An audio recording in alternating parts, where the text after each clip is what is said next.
Hello, good day everyone. My name is Rodilyn Beroy Manciano and now I'm going to discuss about the three basic pond types. First, the sunken pond, buried pond, diversion pond, and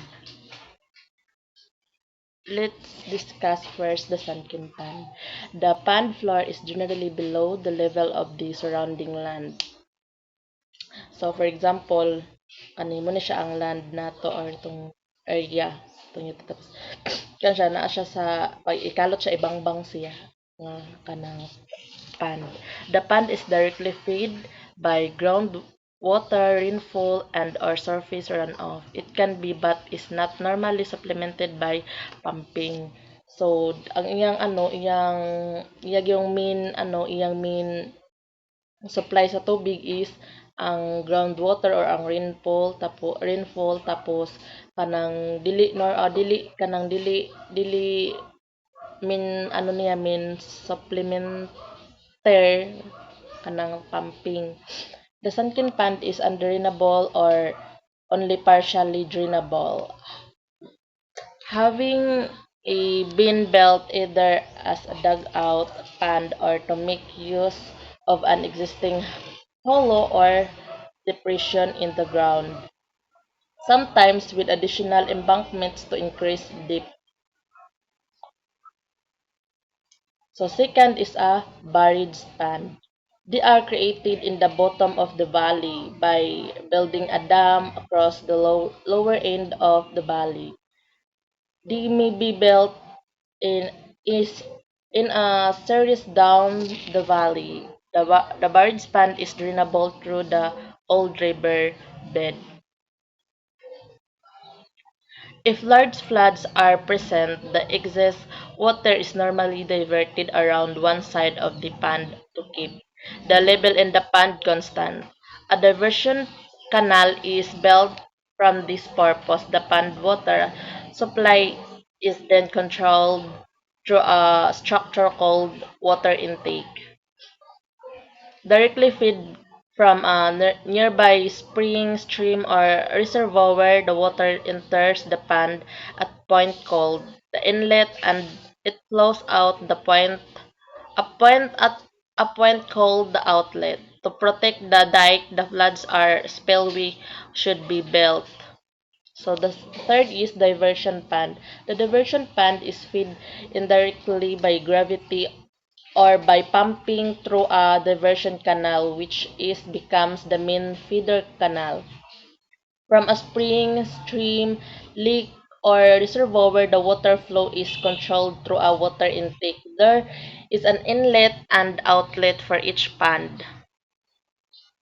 The diversion pond can be constructed either on a sloping ground at a cut and fill pond or on flat ground as for dike embankment pond, sometimes called as paddy pond. Paddy pond, it looks like a paddy pond, a palayan or basakan siya. It is usually drainable through drainage canal. Construction. After designing, it is necessary to prepare detailed estimates of the item of the work to be carried out as per the design. The approximate cost of construction is also to be estimated. Construction time. The construction time of the pond is an important factor for pond management. If construction of the pond is completed in summer, the pond can be used for farming immediately or next season monsoon. So for example, ang diversion pond, kay ang forma na siya mo na siya paddy pond pareha sa kanang ginakabasakan kanang pilapilan siya pag human na ang season sa ating fish pond or mag-harvest na dili na nimo sa aturan pwede nimo sa magamit nga farming sa palayan na or any other farm. Preparation of the site.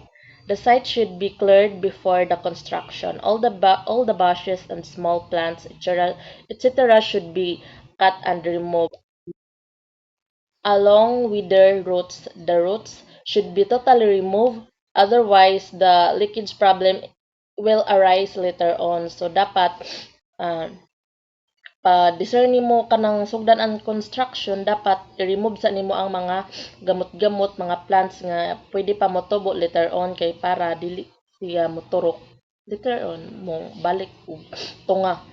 Ano na siya. Dapat make sure nga hinlo na jud ang atong buhatan og or atong i-construct constructan og pan. If there are any trees near the construction site, it is better to cut the branches overhanging the ponds so that the sunlight is not blocked and the leaves do not fall into the river, into the water. So, kung naay ka ng kahoy nga duol sa pan, dapat kung atong mga sanga-sanga nga makakover sa sun, pagputron tapos kung naay ka ng branches nga murag pag mahulog siya, dili mahulog ang dahon dito makapingon sa pan, dapat pangputron para dili mahulugan og dahon ang pan.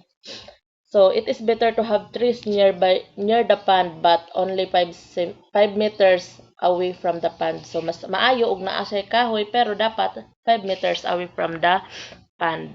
Mark out the ponds. When the pond area is clean, it is necessary to mark the outline of ponds and dikes. So dapat magsukod-sukod ka.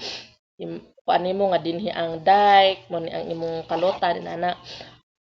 Mark out the main wall of dike and other walls with stakes. The wall should be wide. Dapat lapad siya.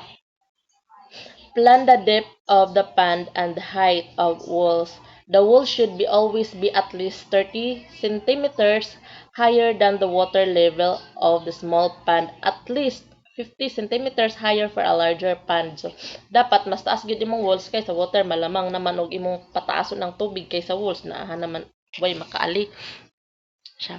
So mo ni siya ang picture sa nag-provide ko, nag-search ko sa kuan. Ano lang ni siya, dili siya ano, mura siya kan bitong nakaraan na ako picture pero nga na siya forma kanang gikalot siya nga kanang nga a fish pond tapos wala siya kita ninyo, wala siya kanang reservoir or kanang stream or kanang river nga mag supplement sa iyang water, ano lang siya kanang na siya murag pwede siya i-pump pero dili siya normally gina-pumping yun. Ang iyang yung main supplementer sa tubig o supplementer sa tubig is ang groundwater o kanang tubod-tubod. Tapos pag ulan mo na siya makasupplement pud sa tubig. Muna siya ang barrage stand. So as you can see, ang spillway niya naka-belt para makontrol ang tubig sa reservoir. Muna siya ang nasa inlet and outlet. Di na cut out lang ang sa katong sa iyang outlet sa pag akong screenshot. Muna siya ang perma sa kanang tawag ani barrage span. And this is the diversion pond. As you can see, mura siya kanang basakan jud nga forma pero kada siya fish pond siya. Each pond na siya inlet and outlet. Then ang ni ang kuan kanal niya nga dinha mag-agi ang supplement nga tubig naapoy kanang sa kanal nga didto moagi ang tubig nga i-release gikan sa pa-out adto sa outlet dito moagi na siya kuan awasanan sa outlet napoy kanang awasanan tawag ani pasudlananan sa kanang supplement sa tubig na mo ni sa reservoir mo ni ang main ano niya main supplement sa tubig lahira siya di ba lahira siya sa diversion pan og sa kanang sa tawag ani sa barrage pond og sunken pond. Ang para sa ako mas ganahan ko sa kani reservoir real ano siya mo dako na siya gasto kay daghang gud imong kan pero mas dako siguro dako kag profit ani. Pero ang kani mo nga sure siya nga matubigan jud permi kay naman siya reservoir. Unlike sa kanang sa sunken pond na kung may ulan magpumping ka nya kung pagpumping nimo kanang labi nag summer jud ano siya kanang dili siya basta di ko mas ano sa kuan kay kanin ganang ko ani siya kay magamit pa ninimo siya pag human sa kanang ingon atong sa isa ganina nga kung mahuman ang summer sa ting fish pond magamit nimo siya into farming as you can see pwede na kain ani mo siya anuhan. Paubsan lang na ani mo siya lata-lataon siguro buhatan din mo og buhaton din mo siya og palayan. So mas profitable ang kani. Usable siya. That's all for my report. Thank you, ma'am, for watching.